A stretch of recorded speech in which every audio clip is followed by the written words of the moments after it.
Halo, selamat pagi. Assalamualaikum warahmatullahi wabarakatuh. Salam sehat untuk kita semua. Pagi ini kita akan jumpa terkait kajian kapal kebakaran, yaitu meledaknya dan terbakarnya dumai lain di Pelabuhan Sekupang, Batam, kejadian pada tanggal 8 Juni tahun 2022. Maksud saya membawakan ini supaya jadi bahan pembelajaran untuk kita semua. Jangan sampai terjadi pada kapal Anda sekalian. Ya. Jadi dalam hal ini tentu ini berdasarkan aturan daripada Undang-Undang Nomor 17 Tahun 2008 tentang pelayaran. Anda harus perhatikan bahwa di situ terdapat kelautan kapal. Jadi bahwa kapal itu dalam keadaan memenuhi persyaratan keselamatan kapal serta mencegah terjadinya pencemaran perairan dari kapal. Kemudian pengawakan, garis muat, pemuatan, dan tentu termasuk juga kesejahteraan awak kapal.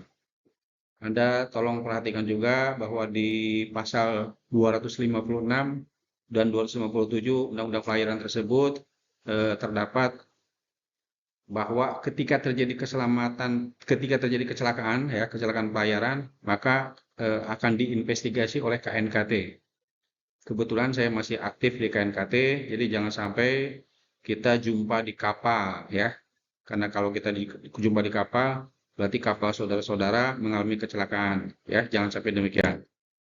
Nah, ini kapalnya ketika cantik, ya, ketika masih utuh, bagus, terlihat seperti ini. Anda bisa lihat, ini kapal seutuhnya terbuat dari aluminium, ya. Bahannya itu materialnya terbuat dari aluminium dan kelihatan sangat cantik sekali kan. Ini speed kapal ini bisa mencapai 34 knot ya dengan 4 mesin. Jadi mesinnya cukup besar, 1800 kali 2 dan ada juga 1200. Jadi dikolaborasikan. Ini dimensi kapalnya. Kapal tersebut memiliki panjang keseluruhan atau length overall 35,72 meter ya dan lain sebagainya. Tonase kotor kapal ini adalah 322 dan net tonnage-nya atau tonase bersihnya 125 ton. Kemudian kapal ini dibangun di PT Cahaya Samudra Shipyard di Batam pada tahun 2014.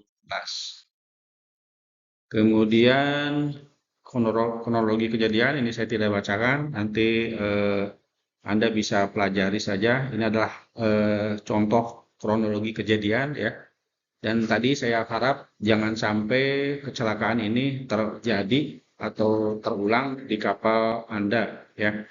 Jadi ini adalah tentunya jadi lesson learn atau bahan pembelajaran supaya proses atau kecelakaan ini tidak terjadi di kapal Anda.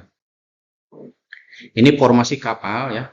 Kapal ini di pagi hari ikat di bui. Jadi kapal ini ikat di bui dengan posisi kebetulan satu perusahaan.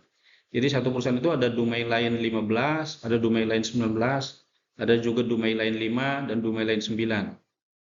Diikat di satu bui ya. Jadi Dumai Line 5 itu terikat di posisi di tengah-tengah, kira-kira demikian. Ini disimulasikannya kira-kira demikian. Lalu di sore hari karena berhubung akan mengambil air tawar, jadi Dumai Line 5 mengambil air tawar, kemudian setelah itu ikat lagi di bui setelah selesai mengambil air tawar.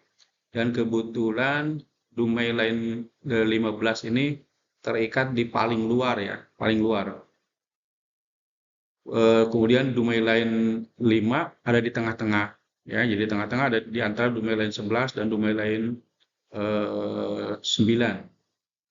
Yang terjadi kecelakaan itu di Dumai Line 5 ya, Dumai Line 5. Jadi Anda lihat posisinya berada di tengah-tengah.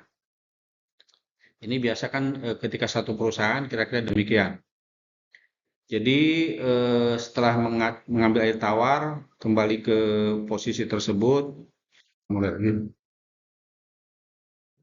Ya, jadi jangan sampai terulang di kapal Anda. Demikian dari saya, kurang lebihnya saya mohon maaf. Semoga bermanfaat. Salam sehat untuk kita semua dan semoga kita semua terjaga dalam keadaan sehat walafiat. Demikian, Assalamualaikum warahmatullahi wabarakatuh.